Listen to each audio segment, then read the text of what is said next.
Добро вечер. Во вечерашниот осумаголник, почитувани гледачи, ќе разговараме за новинарството и новинарите. Состојбите кои што се актуелни не само во последниот период, туку можеби и со децении наназад. За новинарите најлесно можеби е да се разговара со тие кои што директно се вклучени во новинарството, самите луѓе новинари. Вечер во наши гости Иван Бојаджиски и Игор Стојанов, искусни би рекол новинари, работите подолго време во новинарството и можеби вистински начин да се дојде до правиот вистински одговор. Добро вечер. Јас сум малку добро вечер на гледачите на Канал 8 телевизија. Јас сум малку нешто поискусен од Игор. Игор не е на почеток, ама според мене тука некаде е, но за мојот колега можам да кажам дека е исклучителна личност и како новинар и како човек, и мене ми беше посебно Милошово, можеме да споеме моето искуство, неговото знаење за новите состојби во медиумската сфера и неговата елоквенција и можноста да се направи едно сеопфатно истражување во областа која е и ваша професија. Бојаджиски веќе збореше за Игор. Сега Игор малку да го прашаме дали е полесно да се работи со кога имате човек кој што е поискусен и може да ви помогне да не залутате, односно не заскитате во истражувањата што ги правевте. Вечер веќе зборуваме всушност за состојбите во новинарството и новинарите во источниот регион конкретно. Една оценка за Бојаджиски. Најпрвен ви благодарам за поканата во ова ваша цената телевизија. Јас сум пријатно изненаден и од гостопримството. Во секој случај, јас сум најмлад во тој тим кој што работиме на ова истражување. Веќе можеби да кажам една година се работи ова истражување, се опфатно е. Опфативме 3 региони во Источна Македонија и мислам дека ги посетивме сите редакции во цела Источна Македонија, бевме во сите медиуми и се сретнавме со сите новинари.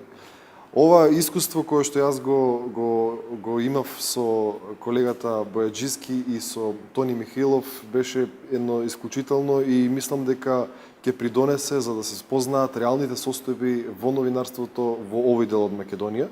Ние многу често и во Сдруженијето на новинари говориме за состојбата на новинарите, меѓутоа многу ретко се прави реална анализа за тоа каква е.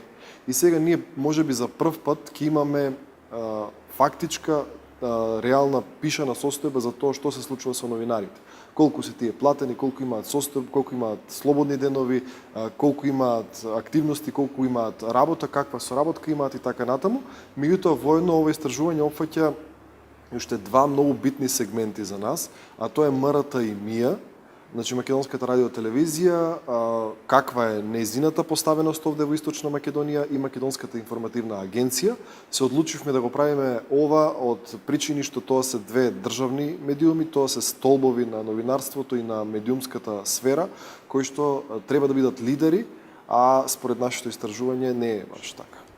Бојаджиски, Стојанов нешто каже колегата околу тоа кои се целите и кои се вклучените страни во ова ваше истражување, меѓутоа малку поконкретно, што ви беше крајната намера за да постигнете со истражувањето?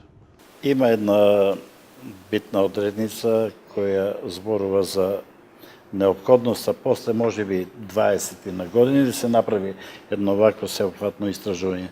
Кога отидовме во Гевгели и влеговме во Нова 12 телевизија, мене ме фрапира собственикот на телевизијата, кога му кажавме кој сме, зошто доаѓаме, кој рече фала му на Господ, после 25 години постојање некој нас да не посети. Значи, некој не го интересирал во кои услови, и економски услови, и финансиски услови, услови кадровски услови, која е неговата мисија тамо на границата со Грција.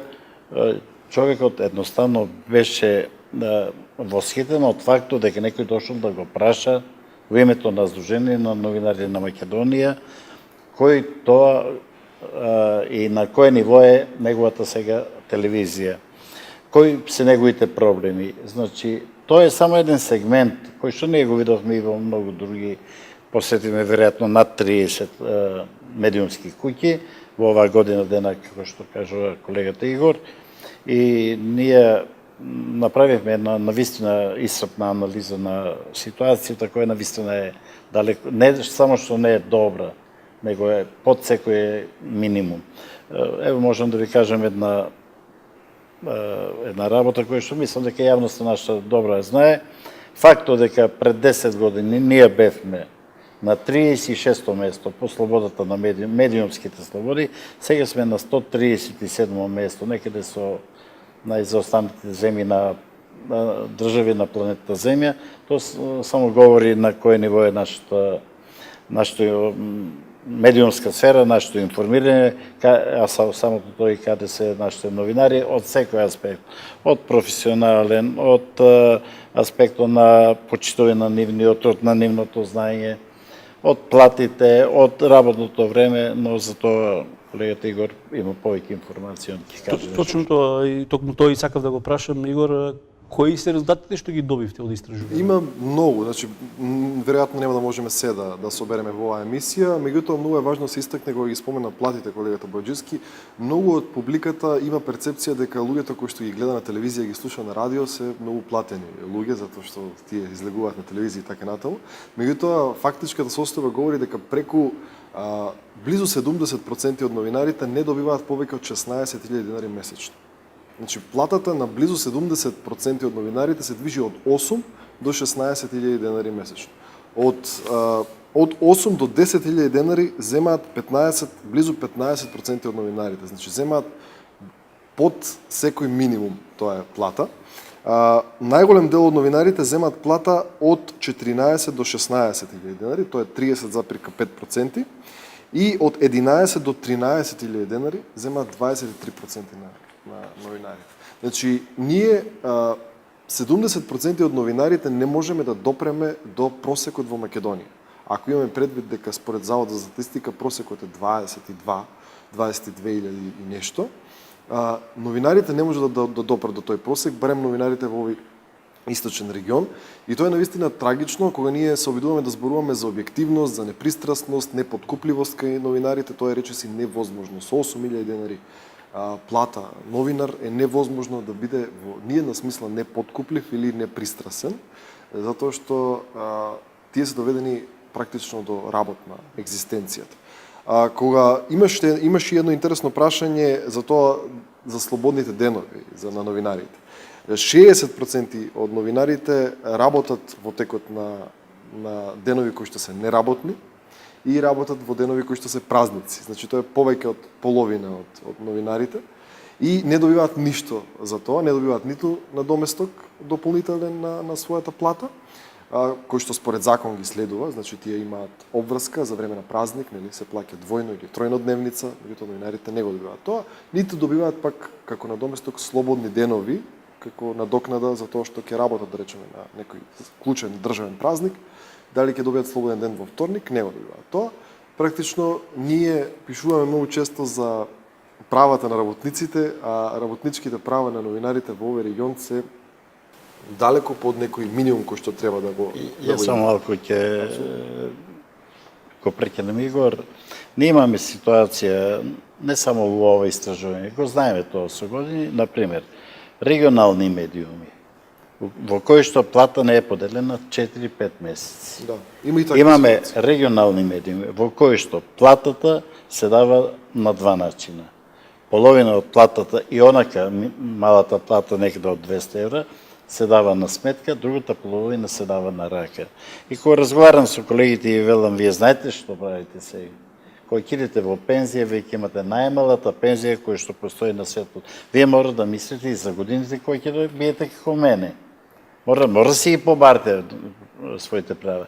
Но една професија која треба да биде храбра, у која што треба да се крене гласот и за работникот во текстилната индустрија, и во чевларската, и за рударот, никогаш не се креве гласот за себе. Јас мислам, оваа млада генерација новинари, страшно ми фали тој сегмент. Сегментот на храброста, да идете кај собственикот и да му речете, извините, ние нашата работа си ја често работиме, ние информираме, ние работиме, како што каже Игор, во 60% од случаите од нашите колеги работат и во денови кои не им се работни, но вие плата на нас не ни давате. Или ни ја давате надвор од сите законски рамки. 53%, истражувањето вели дека 53% од новинарите или редовно им доцни платата или понекогаш им доцни платата. Значи 28% одговориле дека им доцни плаќањето на плата, хонорари и здравствено и пензиско. Значи, а 23 одговориле дека понекогаш им доцни. Тоа навистина е страшен податок и јас мислам дека дури ова е работа и за инспекцијските служби. Не знам како е возможно дел од новинарите и да не земаат плата повеќе од 50%. Многу трагичен податок за мене за целата оваа ситуација, нели често зборуваме дека новинарството има некоја одредена магија и дека луѓето се влюбуваат во новинарството и сакаат да го работат дури и за многу пониски плати.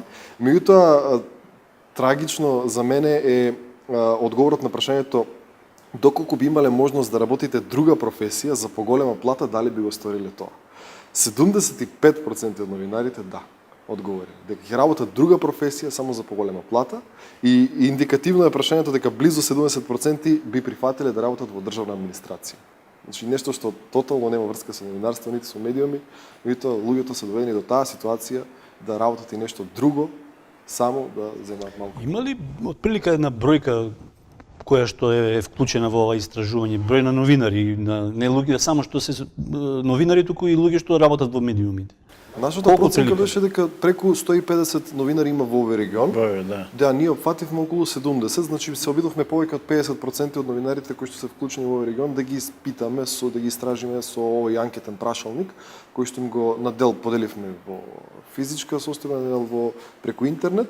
Меѓутоа направивме и 6 или 7 интервјуа со уредници на медиуми за така подиректно да се запознаеме и сето тоа ќе биде ставено во една брошура која на крајот од ова истражување треба да излезе во печатена форма и да се дистрибуира до медиумите, до институциите, до здруженијата на новинари, едно здружение на новинари и до сите релевантни чинители кои што можеби нешто ќе промени во таа состојба.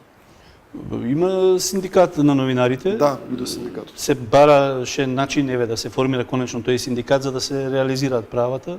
Да, синдикатот е формиран. Синдикатот е формиран од поодамна, не тоа од вчера, говори Чаусидиш, ја знаете неа, но оно што е битно, кој ги праште новинарите, нема новинари во тој синдикат. Не знам зошто не сака да се зачленат. Не е прашање, претпоставувам парите за членарината, која е многу мала. Дали е тоа, обично кој ќе прашате колегите, зошто не одите во синдикат? Преку синдикатот најдобро се остваруваат, се барат и се остваруваат своите права, тие велат, а што ќе ми помогне синдикатот? Пазите, тоа пак се враќаме на стара приказна од нашата професија.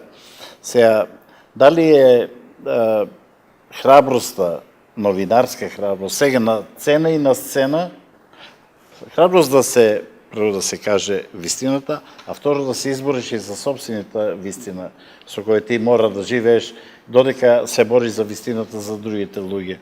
И тоа го нема и затоа што нашиот синдикат е малоброен, во нашиот синдикат нема и новинарите, што е најтрагично, ги нема новинарите од Скопје. Таму е најголемиот проблем од така наречените големи редакции и затоа знаете вие дека единството е силата. Кој ќе сме сплотени, ние лесно можеме да оствариме многу своји права. И мислам дека дури и синдикатот многу малку е вклучен во сите овие работи. Дури мислам дека многу малку ги знае. Затоа што колегите не сакат да соработуваат со синдикатот, не е тоа грешка на синдикалното раководство, грешка е тоа на новинарската фел уопште. Стојанов, во последно време се појави едно мислење во јавноста во Македонија дека невладиниот сектор има некакво влијание врз уредувачката политика во медиумите. Се споменуваше Сорос и слични здруженија, организации невладини. Каков резултат добивте од ова истражување? Токму тоа и беше еден мал дел од ова истражување. Ние истраживме и преку 30 невладени организации и во истиот регион, кој што на некој начин, да речеме, граѓанскиот сектор би требало по некоја логика да соработува со медиумите, затоа што така ги артикулираат и своите потреби. Тие се здруженија на граѓани кои што имаат одредени потреби. Според ова истражување, ние истото прашање го поставивме и на новинарите, и на работниците или членовите на граѓанските организации, според ваше мислење колку влијаат невладините организации во уредувачката политика на медиумите. Резултатот кој што го добивме за нас беше очекуван, меѓутоа можеби за јавноста не, минимално е тоа влијание, помалку од 2% одговориле дека многу влијаат. Имаат некое влијание, одговориле исто така многу мал процент, најмногу одговориле дека имаат многу мало влијание или дека воопшто не влијаат. Преку 50% и од двете страни, и од новинарите, и од невладините организации перцепираат дека тие немаат никакво речиси, никакво влијание врз уредувачката политика. Иако дека во секој случај треба да има теми кои што ќе бидат граѓански од граѓанските организации, во секој случај треба се обработуваат на медиумите, меѓутоа тие реално немаат никакво влијание врз уредувачката политика, барем според перцепцијата на новинарите и на невладиниот сектор. Бојаджиски, што е оно што посочуваат новинарите дека треба да се промени за да се подобри состојбата во која што моментно се наоѓа новинарството? Или можеби со години веќе, не е моментно? Па не, тоа е една нова појава. Јас би рекол, не би рекол дека е тоа со години, тоа можеби последните 15 на години. Ние го чувствуваме тој пат на секое поле кое е значено за оваа професија. И нивниот став е дека нема став по тоа прашање. И тоа е најтрагичното. Кога разговараме, кога седнеме во некоја од редакциите и кога разговараме за нивните проблеми, кои се многу поголеми од овие што ние овде го кажуваме, и кога ќе речеме, па дајте луѓе, соберите се, седнете, ќе и собствениците на медиумите се луѓе со кои може да се разговара, да видиме каде е проблемот. Има еден неверојатен страв да се отприлike посегне по едно такво, ја не би рекол решение, по една таква можност да се види како да се решат некои од најголемите проблеми во оваа професија и се отприлike вака ставено на стендбај, да се чекат некои други време, некои пополни време, кои никош нема да дојдат, ако ти за нив не си сами одбориш. За тебе нема кој друг да се избори и ние имаме една појава во самата наша новинарска фела, да луѓето имаме Сдружение на новинари на Македонија, јас сум сега координатор, утре ќе биде Игор или било кој, тоа не е битно, но чувствам тоа се помал број на новинари сакат преку својата цеховска организација да се видиме, да седнеме и да видиме што да направиме. Иако за нама е најупорниот борец за новинарските права, слободи, за почитување на професијата, за стандарди, дури и за некои синдикални права за кои за нама не треба да се бори, но тој се, мислам, бори. И тука некаде ние, па велам, се е у личност. Треба да се охрабрат малку повеќе млади новинари, да станат, дури ако треба еден протестен марш да се направи, да речат ние не сакаме во вакви услови да работиме. Да речат ние оваа недела медиумите нема да работат. Нема да работат се додека ние работиме за така ниски плати и се додека работиме, да не скажам, по такви притисоци.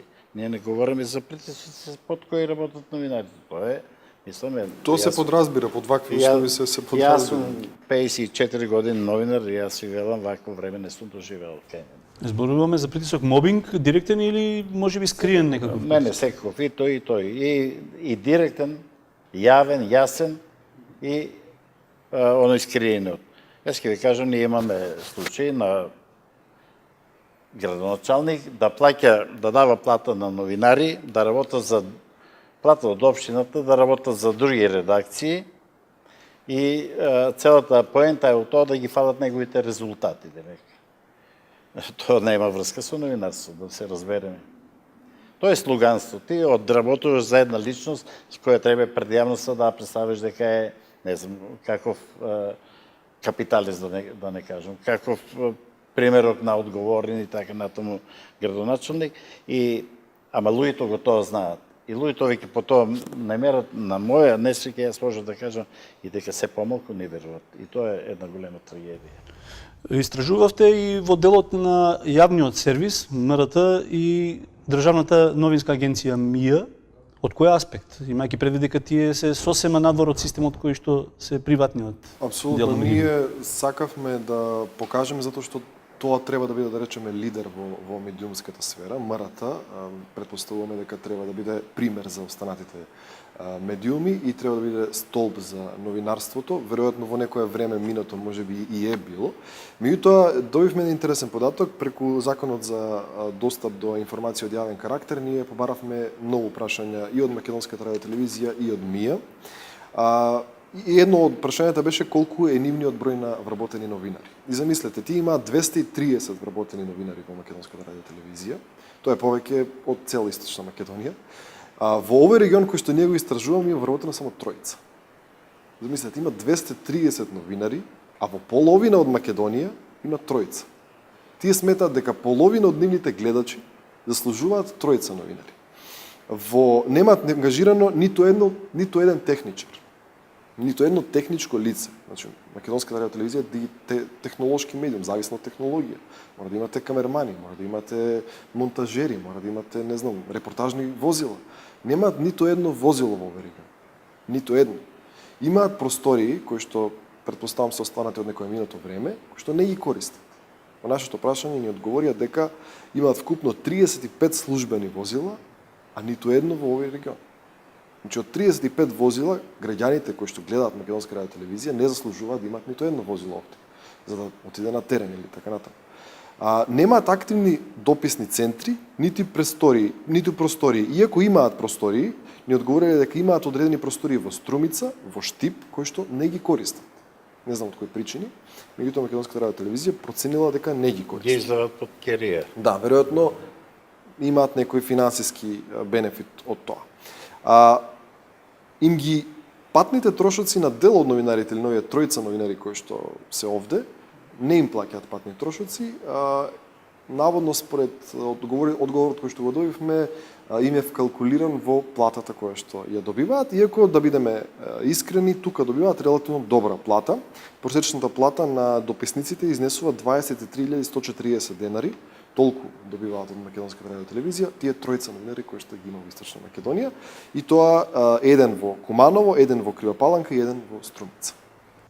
Бојчевски, искуство постои во делот на хонорарното дописништво, би рекол, и воопшто во дописништвото во изминатиот период, работен век, нели?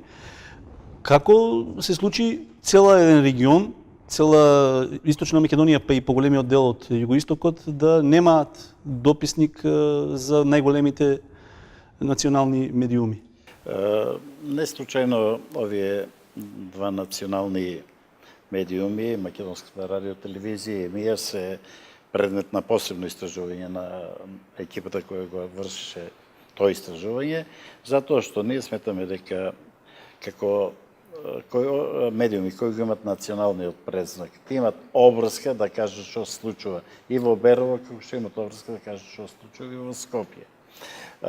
Она работа за која што Игор сега зборуваше, јас сакам само да кажам дека бев 4 години член на Советот на Македонската радиотелевизија, дури и председател на програмската комисија, значи јас ги свикував сите уредници на програмски 7, има таму програмски сектори, прва, Собраниски канал, втора и така натаму, радио, Македонското радио со неколку сектори таму што ги има кај него, и ние дебатиравме зашто немаме дописници, зашто немаме можност да се гласот на македонецот чуе било каде да е тој во оваа држава, што е главната функција на националниот сервис. И тогашната уредничка Танаскова ми вели: Иван, знаеш дека ние немаме можност да идеме ни до центарот на Скопје, евентуално до таму. Ние повеќе не можеме ништо да направиме. Сега, што тоа ни кажува на нас? Вие знаете дека овој регион, например, значи, имаше дописен центар во Штип со 4 вработени. Знаете дека едно Берово имаше во ликот на Димитар Брашнавски, постојан дописник на плата. Едно делче во ликот на Васил Манески, во Кочени во ликот на Киро Герасимов. Виница беше Љупчо Георгиевски, да не ги зборам сите други пробишти и така натаму. Значи, секој град си имаше свој дописник. Покрај центарот. Некаде околу 15 луѓе работеа само во овој регион, источниот, само за јавниот сервис зборувам. И сега се тоа го нема никаде. Сега немаме еден дописник од овој регион платен на плата со сите овие потрепштини кои му се необходни на еден новинар да си ја врши својата работа. Но има една надежна сега работа која сакам да споделам со вас. Тоа е дека сега се усогласува новиот закон за медиуми и седнуват малку почесто нашето Сдружение на новинари на Македонија, раководството со новата влада и премиерот Заев. И некаде 95% од работите се доближени како треба да изгледа тој закон. Според тој закон, во цела Македонија, надвор од Скопје ќе има 50 новинари. Наместо 12 сега колку што ги има, вкупно во системот на националниот сервис. Некаде ние мислиме дека овој регион, сега ние треба да направиме една мала систематизација, да им ја понудиме, па тие да видиме што ќе направат, дека овој регион ќе има некаде околу 10 вработени во стален постојан работен однос и со сите овие со снимател, со возило, се што треба да има еден национален сервис. Конечно светот стана глобално село, нели? И ние гледаме како тоа функционира во Хрватска и во Србија. Хрватскиот и српскиот сервис, ќе ти речат, сега го уклучуваме нашето студио Хрватски, ќе рече во Риека. И ти и во истиот момент добиш слика од Риека. Ние не можеме од Штип, не од Беро Делчев да испратиме информација. Нема дописни, и ниту вошто. Нема.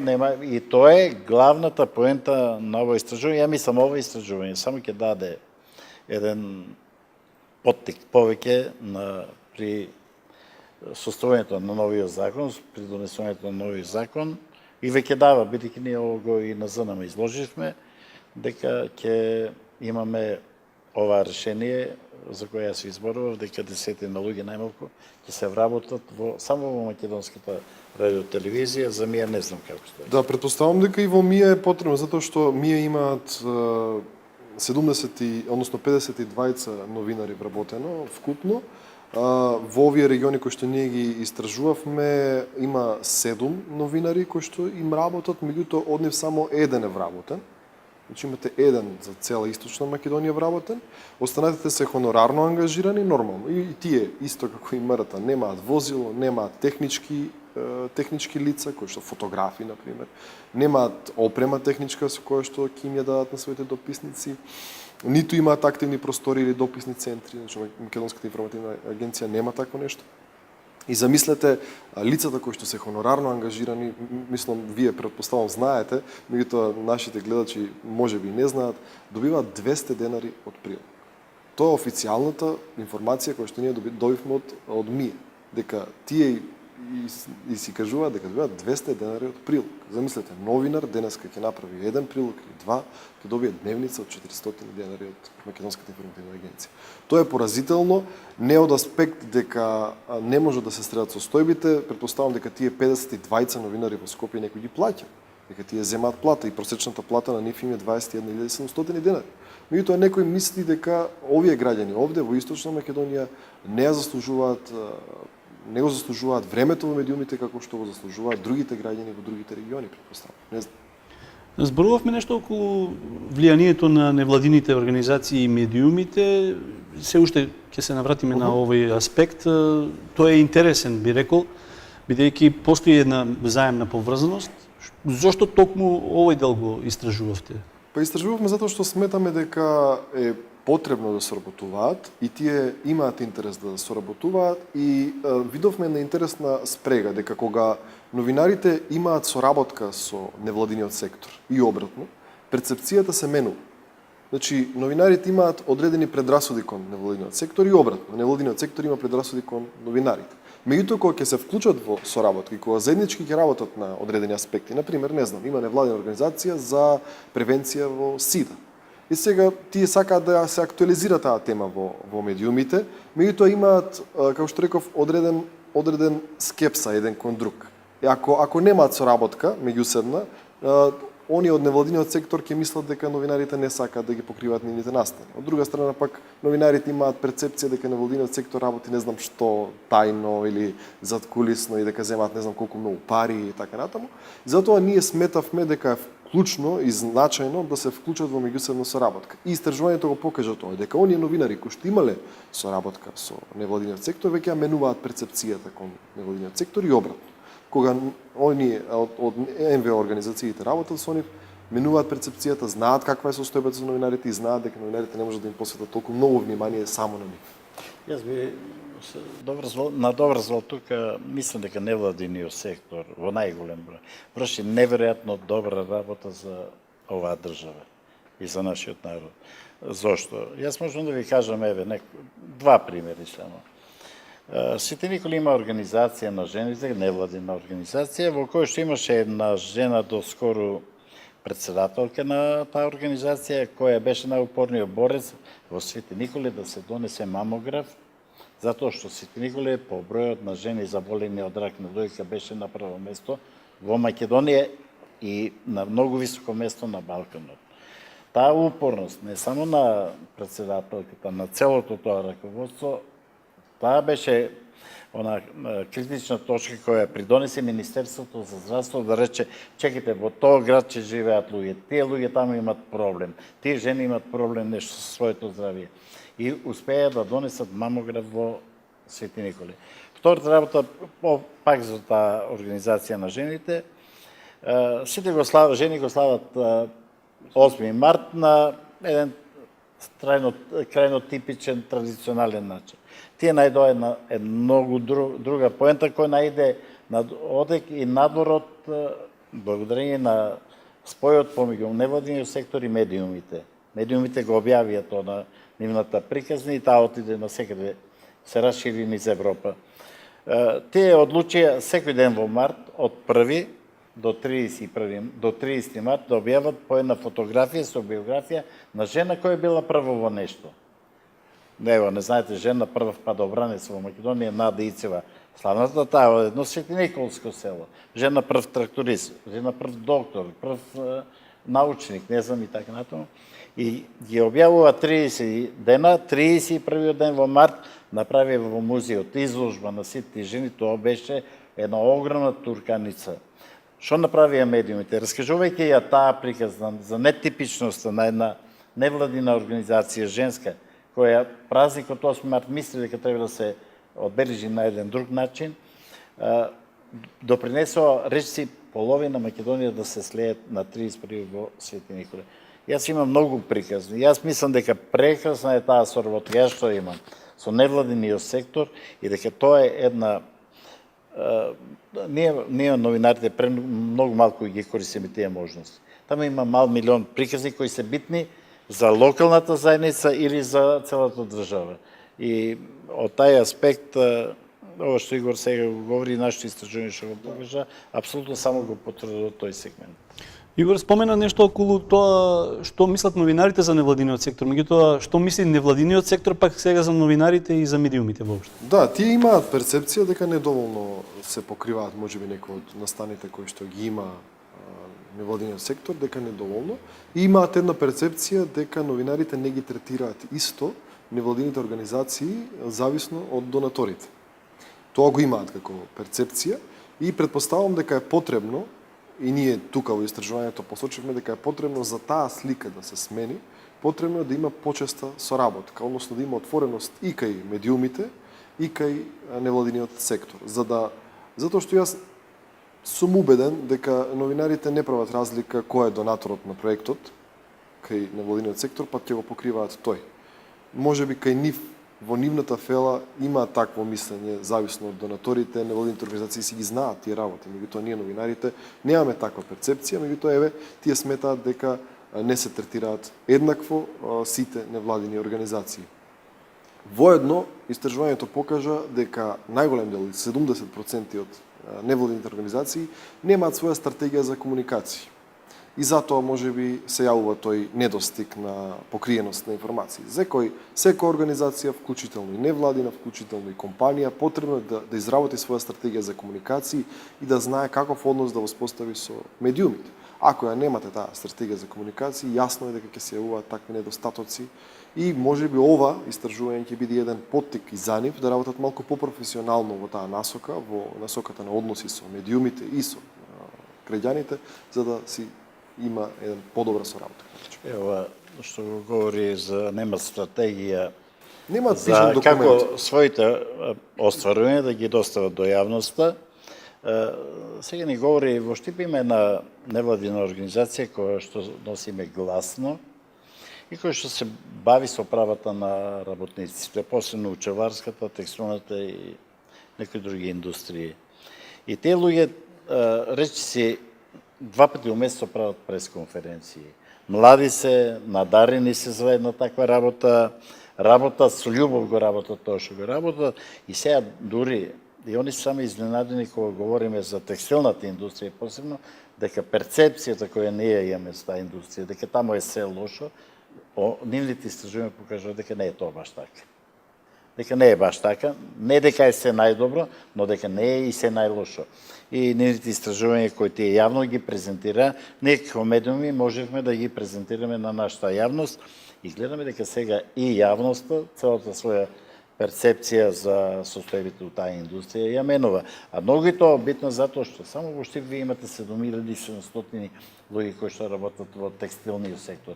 И ако на тоа додадете 1200 во чеварската индустрија, 10.000 вработени се во тој сектор. Ако го нема тој сектор, ќе го нема ни Штип како град. И една друга, кога сме ке невладиниот сектор, организација, веќе научи што е тоа да се има пиар стратегија, тоа е Организацијата на жените од Штип, која што исто така остварува одлични истражувачки резултати, но не знае како тоа да го пласира во јавноста. И тоа е тоа што јас мислам дека нивото на соработката помеѓу невладиниот сектор и медиумите е многу е далеко од тоа да биде на потребното ниво, дури јас мислам дека е некој почетен стадиум, може би ова истражување се надева ќе даде некој импулс во таа. Да, може да даде и поттик и поддршка за медиумите и во финансиска смисла, затоа што може да се работат заеднички грантови со невладиниот сектор и медиумите.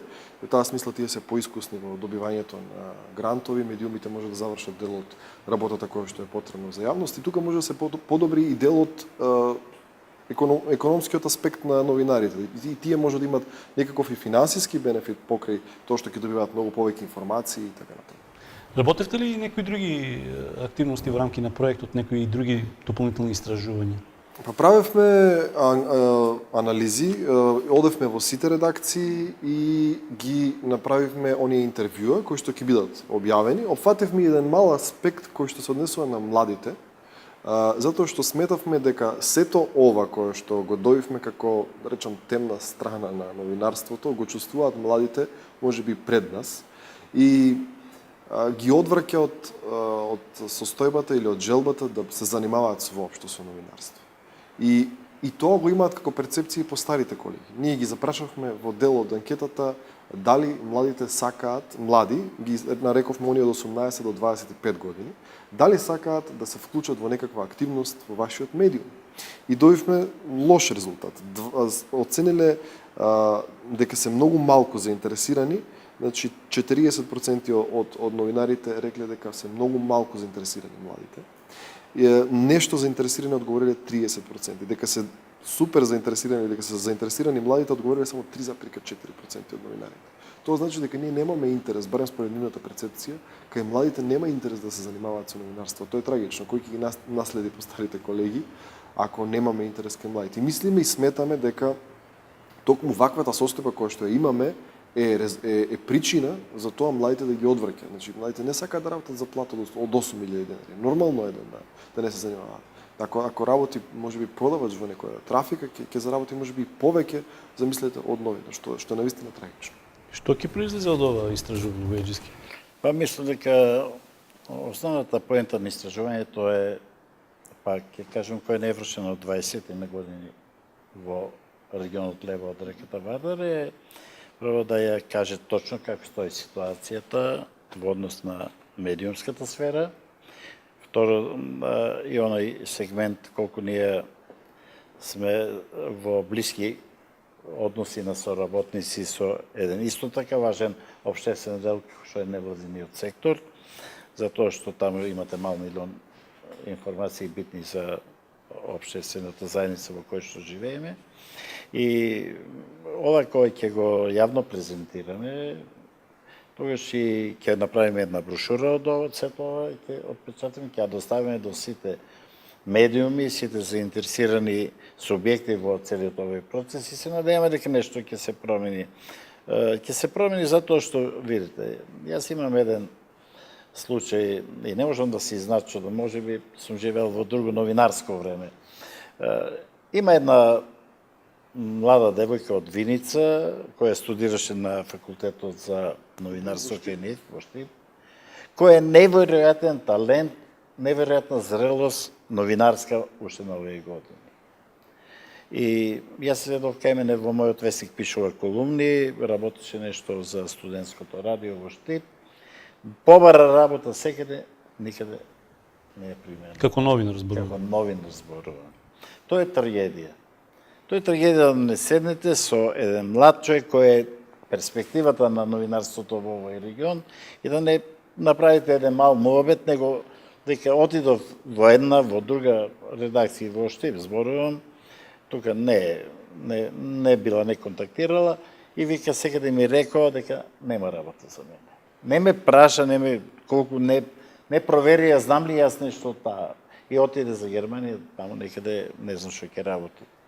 И после ние се прашуваме, ова што велите, младите не сакат во новинарството. И тие што сакат, и тие што можат, и тие што знаат, ние ги обесхрабруваме на првиот нивен чекор.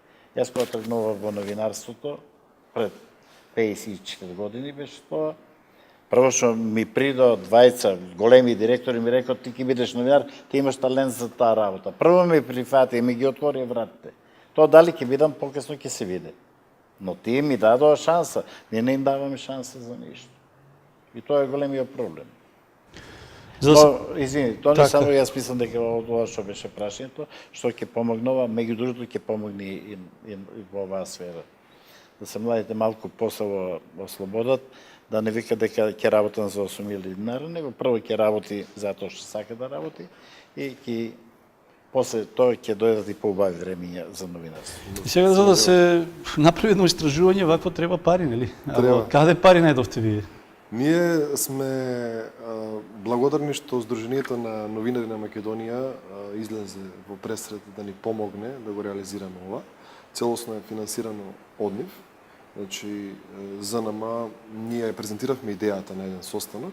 Ти рекоа дека е добра идеја, ќе се обидат, не знам, не предпоставам, току сум сигурен дека ова е европски проект кој што тие го имаат добиено и дел од тој европски проект е и ова истражување, го финансира Европската унија, меѓутоа ние преку Сдруженијето на новинарите и преку една невладина организација со која што соработуваме во Штип, младински клуб. За жал, Дина Митровиќ немаше можност да дојде денеска заедно со нас да образложи дел од аспектот на соработка со невладиниот сектор.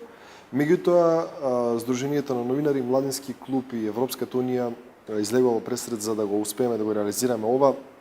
Како што реков, не се тоа нешто кој знае колку средства, меѓутоа сме благодарни што барем успеавме да ги покриеме тие патни трошоци, да отидеме низ цела Македонија и да испечатиме оваа брошура, која што сум сигурен дека во следна прилика која ќе ја имаме готова, ќе направиме една пресконференција да ја презентираме на пошироката јавност.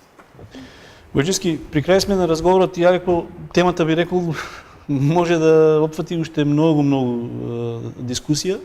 Само едно прашање кое што мене ми се наметнува, а кое што веројатно со своето искуство би можел да дадеш некаков одговор.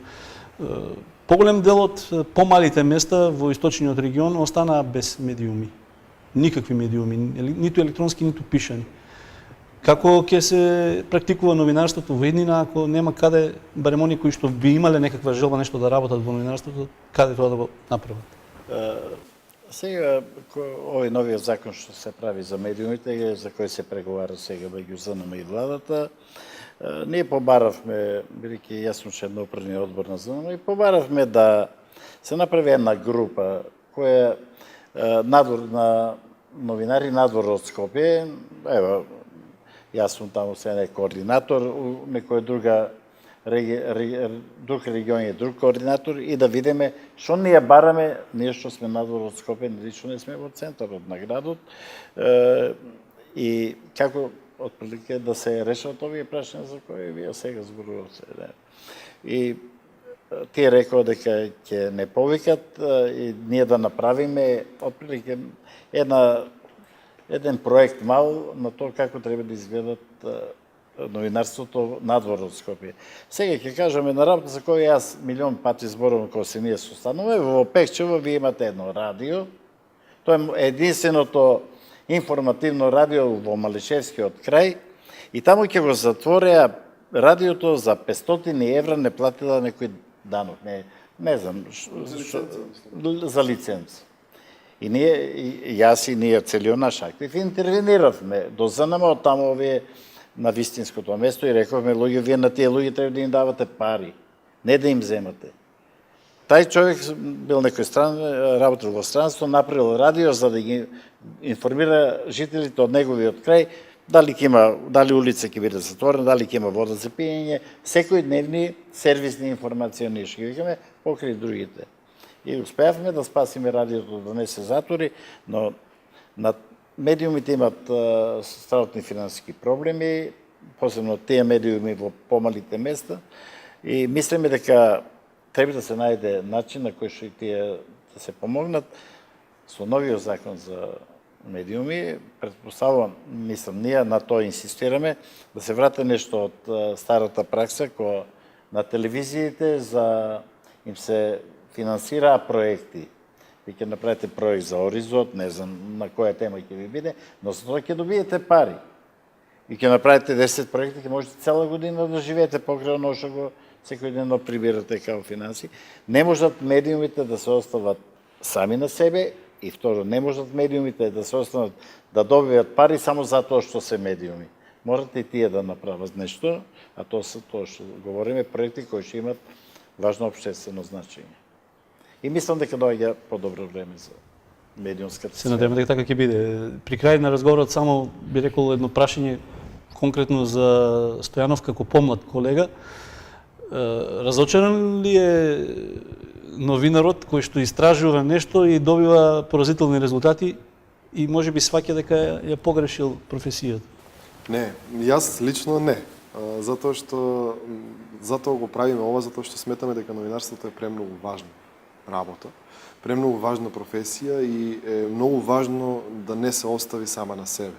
Многу е важно сите да земат мал дел, да сработат во својата локална средина, во својата микросредина, да направат притисок каде е потребно да се подобри било која ситуација. Секој новинар, било еден човек да е многу важен за да опстои новинарството и да функционира. Во секој случај ние имаме системски проблеми, не е дека еден човек може да ја промени, ние имаме системски проблеми кои што се надеваме дека ќе се решат. Првично, според мое лично мислење, многу е важно да се реши проблемот на МРТ, МИА, државните институции кои што ќе бидат двигател на новинарството и да почне новинарството да функционира пазарно, да го снема тој државен интервенционизам во смисла да им се даваат гратис средства на новинарите и на медиумите генерално, не на новинарите, меѓутоа на медиумите. И ние можеме да забележиме дека од многу медиуми, давајќи им подароци, направивме паразити, не може женки да се снајдат подоцна на пазарот на труд. Затоа е многу важно да се работи на оваа тема и мислам дека е потребно да се работи.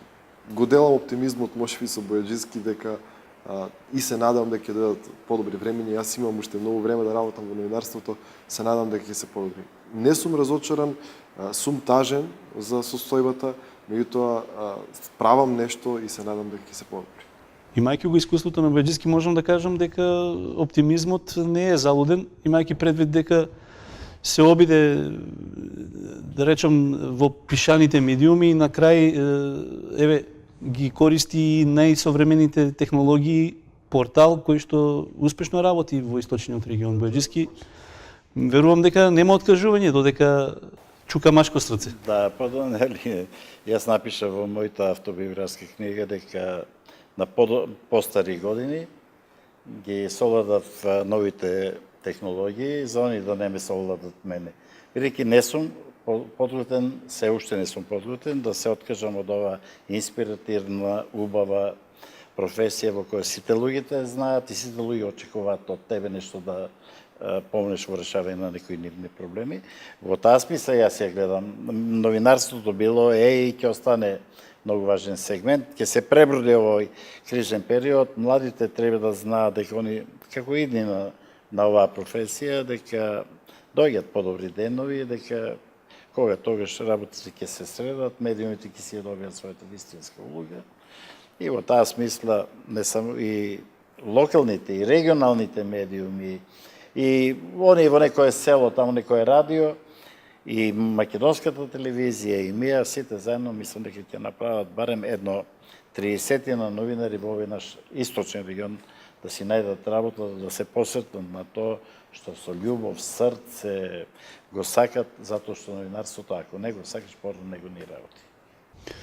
Благодарам за гостувањето во емисијата. Верувам барем дека дел од темите кои што ги интересираат новинарите, па и јавноста која што е заинтересирана за новинарството, одгатнавме.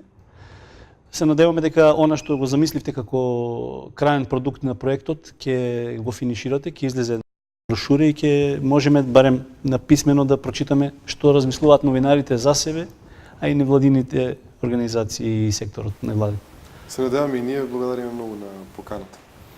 Благодарим Тони, покрај брошурата и она треба да се знае, ќе има и една трибина голема на која ќе собереме сите кои сакат да дојдат, на која ќе провериме што има во таа брошура, дали имаме уште некои проблеми кои што треба да или прашања кои што треба да се решават и така сите заедно сплотени и мислам ќе извојуваме најважната битка во новинарскиот живот.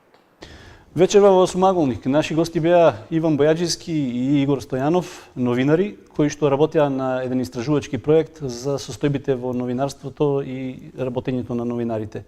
Верувам дека бевме интересни за вас, почитувани гледачи, и ви благодариме за вниманието. Пријатно.